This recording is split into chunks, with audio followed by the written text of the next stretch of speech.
Novi. Nah, kita di sini akan membahas tentang yang pertama tadi kan persyaratan fisik ya. Oke, yang kedua adalah persyaratan kimia. Teman-teman, kalian bisa buka modul yang Miss Novi bagikan ke kalian di halaman 5, oke? 5 sampai dengan 6. Kita akan bahas tentang persyaratan kimia sebagaimana air itu air bersih ya. Air bersih. Oke, kita akan bahas satu-satu. Yang pertama adalah pH-nya netral. Nah, air yang baik itu adalah pH netral, sekitar di pH 7 ya, di pH 7. Karena kalau pH kurang dari 7 nanti itu akan hasilnya asam teman-teman. Jadi rasanya itu tidak enak, oke? Kalau yang nanti pH-nya di atas 7 berarti dia akan lebih pahit, oke ya?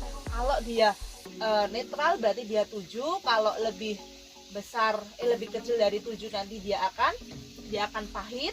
Kemudian kalau lebih besar dari 7 dia akan asam ya, atau basa.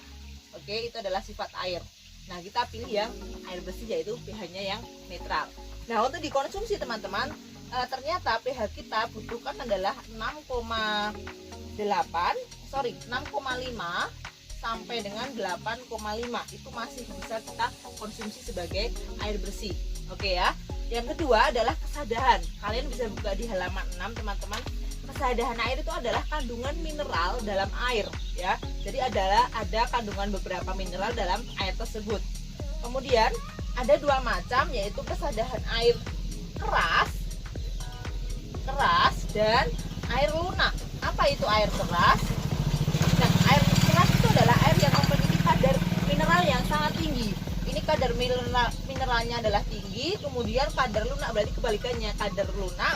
Kesadahan lunak berarti dia memiliki kadar mineral yang rendah. Untuk mengujinya bagaimana? Kamu bisa gunakan sabun.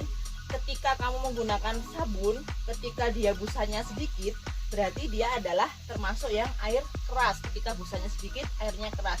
Kemudian kalau airnya lunak, berarti busa atau deterjen sabun yang kalian gunakan itu nanti busanya akan lebih banyak. Oke teman-teman, untuk menghilangkan sifat sementara di kesadahan itu, kalian bisa dengan cara mendidihkan air sampai dia benar-benar mendidih atau 100 derajat Celcius. Itu akan menghilangkan kesadahan air. Kemudian yang ketiga adalah kandungan bahan kimia organik. Apa itu teman-teman? Nah, air yang baik memiliki kandungan bahan organik dalam jumlah yang tidak melebihi batas yang ditetapkan. Batas yang ambang dapat terurai menjadi racun yang berbahaya. Jadi ada ambangnya teman-teman. Jadi ini kalau standarnya begitu, ini dia pasti menjadi air yang bersih. Tapi kalau lebih dari itu pasti akan ada kuman atau racun yang terkandung dalam air tersebut. Oke, nanti kamu akan pelajari di jenjang selanjutnya. Ini kita hanya mengenal saja ya persyaratan kimia seperti apa. Kemudian yang keempat adalah kandungan bahan kimia anorganik.